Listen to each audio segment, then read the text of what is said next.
Naur App adalah aplikasi jualan pulsa dan produk-produk digital seperti token listrik dan voucher game dan sebagainya. Nah, asal muasal Naur App itu dari mana sih? Nah, jadi ketika Naur App itu dibuat, itu tujuannya adalah untuk memudahkan teman-teman untuk jualan pulsa, untuk beli pulsa dan untuk jualan pulsa. Jadi karena harganya ini murah, harganya grosir dan dijualnya eceran, jadi teman-teman bisa pakai sendiri ataupun bisa untuk dijual lagi. Nah, untuk siapa sih Naur App ini? Naur App ini dibikin sebetulnya untuk teman-teman yang mau mulai bisnis. Nah, jadi kayaknya kalau misalkan teman-teman itu mau sekarang ini posisinya jadi seorang karyawan dan merasa pengen, gue kayaknya butuh bisnis deh gitu. Nah, jadi aplikasi Naur App ini diciptakan untuk orang-orang yang mau katakanlah hijrah dari dunia karyawan atau sebagai seorang karyawan dan menjadi seorang pengusaha. Keren nggak? Oke. Nah, ataupun nih kalau misalkan kita nggak langsung hijrah gitu, tapi setidaknya ya pengen punya bisnis sampingan aja gitu, jadi ya udahlah, kayaknya pulsa cocok gitu, semua orang kan butuh. Oke. Nah, siapa tahu kan kedepannya menjadi seorang pengusaha gitu, amin. Tapi nih, dari seorang pengusaha, pedagang dan bisnis sampingan, bisnis sampingan itu memang jelas beda. Tapi dari seorang pedagang dan pengusaha ternyata beda. Nah, bedanya pengusaha dan pedagang itu apa? Nanti akan dibahas di video yang lain. Tapi sekarang ini buat teman-teman nih yang mungkin gemes, greget, gimana sih caranya pengen punya bisnis gitu? Gimana sih caranya pengen punya usaha? Tapi gue nggak tahu dari mana guys gitu. Gue pengen punya usaha, pengen punya bisnis, tapi nggak tahu gimana caranya. Oke. Nah, jadi bagaimana sebenarnya jadi seorang pengusaha? Jadi seorang pengusaha itu intinya adalah kita harus mulai. Nah, satu poin bagus ketika lo udah mulai ada rasa, wih, men, kayaknya gue pengen usaha deh. Cuman gue nggak tahu usaha apa ya. Nah, kalau lo tanya temen lo dan emang dia nggak punya usaha, mungkin dia nggak tahu, gue juga gimana gitu, gue juga nggak tahu mesti gimana. Ya udah, kita usaha apa. Tapi nah, jadi mau usaha itu atau bisnis itu harus dimulai. Nah, cuman cara mulai bisnis itu dari mana sih, gimana sih?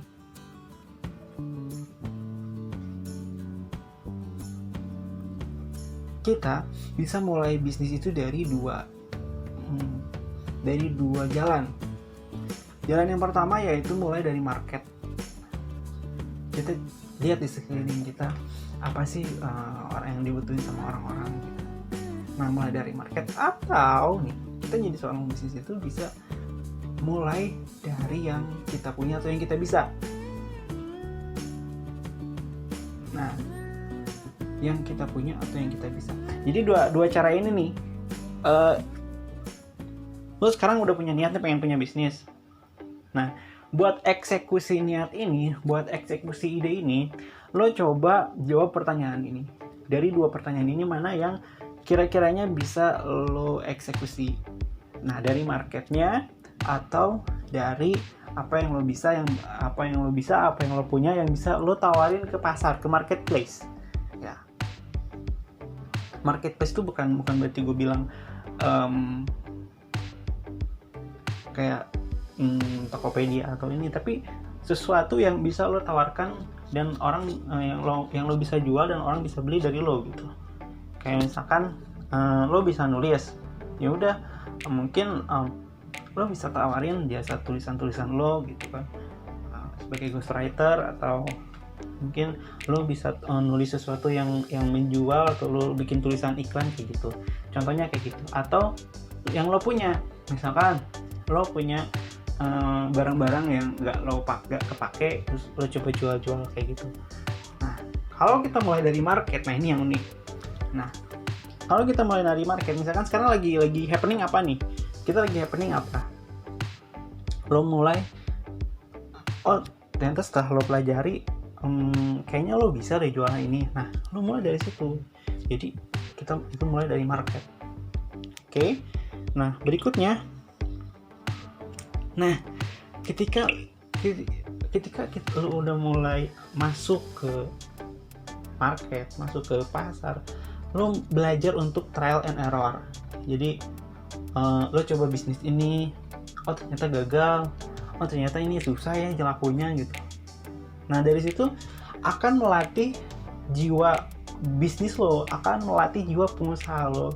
Kalau kayak gini lo mesti kayak gimana, kalau ketemu gini lo mesti kayak gimana. Nah biasanya kalau trial dan error ini kan artinya ada satu titik di mana lo ngerasa bisnis ini nggak cocok nih, gue mesti ganti yang lain. Nah kapan sih lo bisa menentukan bahwa gue mesti ganti ke yang lain gitu. Nah biasanya hal ini ada ketika kapan lo menentukan bahwa gue rasa ini bisnis nggak cocok, gue mesti ganti yang lain,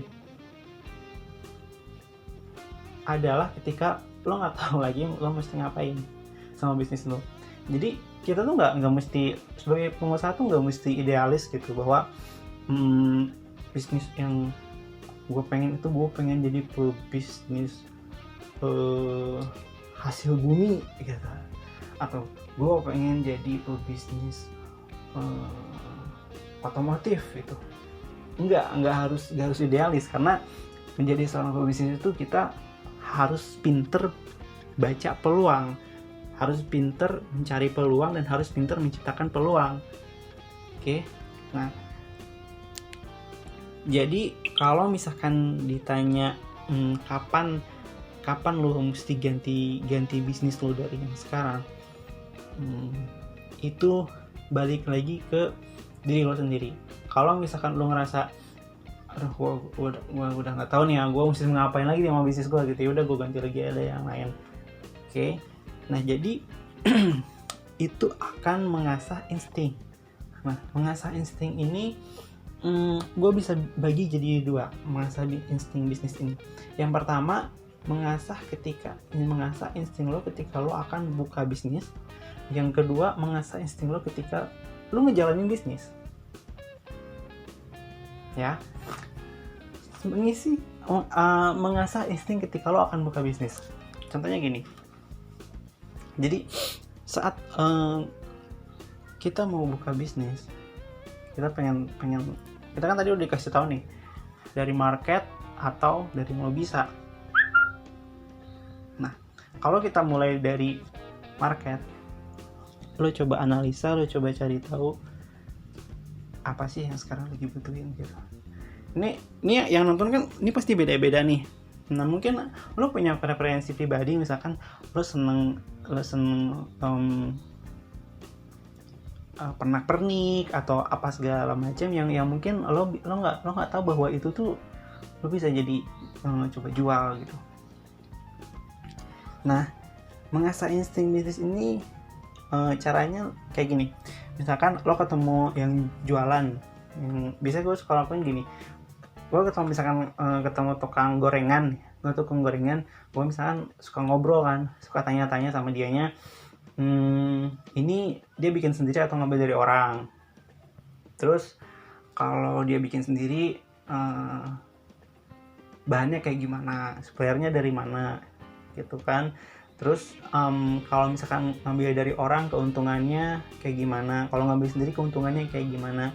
Jadi lo mulai belajar untuk sebelum mulai bisnis itu prepare-nya apa aja sih gitu. Mungkin kalau si amang gorengannya jualan sendiri, dia bikin sendiri, berarti dia kan harus siapin bahan-bahannya apa segala macam, dia bisa bikin gorengannya. Nah kalau misalkan orang yang nggak bisa bikin gorengan tapi bisa ngambil barang dagangan dari si ibu-ibu yang gorengan, yang punya toko gorengan, kan bisa juga kayak gitu. Jadi nggak selamanya kita harus punya produk, tapi kita juga bisa mengambil barang punya orang lain. Nah dari situ kita coba lihat marketnya. Nah jualannya tuh kemana sih? oh kalau si amang ini jualnya kemana, oh kalau ibu-ibu ini jualannya di sekitar kampung aja, oh kalau si amang ini jualannya ke sekolah-sekolah misalkan atau ke kantor-kantor kayak gitu. Nah itu ketika lo ngobrol aja itu kan akan jadi pengetahuan gitu buat kita, oh ternyata proses bisnisnya tuh kayak gitu, dan itu akan jadi pengalaman buat diri sendiri ya, ketika lo akan mulai oh jadi bisnis itu harus kayak gini kayak gitu. Jadi ini juga gue cerita pengalaman sendiri. Nah oke, berikutnya adalah perlukah motivasi bisnis. Nah ini pertanyaan yang gimana ya. Sebenarnya kalau gue jawab jujur, motivasi bisnis itu nggak, ketika gini, gue nggak jawab perlu atau enggaknya, cuman gue akan bilang ketika lu perlu motivasi bisnis berarti bisnis lu nggak jalan. Setuju nggak? Nah masalahnya itu, jadi bukan antara perlu atau nggak perlu, cuman kalau ketika lu ngerasa lu perlu motivasi bisnis, maka gue pastiin bahwa bisnis lu nggak jalan ya, entah itu nggak ada revenue atau bahkan nggak ada omset sama sekali. Nah disitulah lu perlu motivasi bisnis. Lu ngerasa bahwa lu butuh motivasi bisnis, padahal kalau usahanya jalan, kalau misalkan kita dapat untung, berasa ketika kita dapat duit, kita nggak usah perlu motivasi juga, kita udah termotivasi. Oke, segitu dulu video dari gue. Nanti di video selanjutnya gue akan lanjutin. Oke, thank you.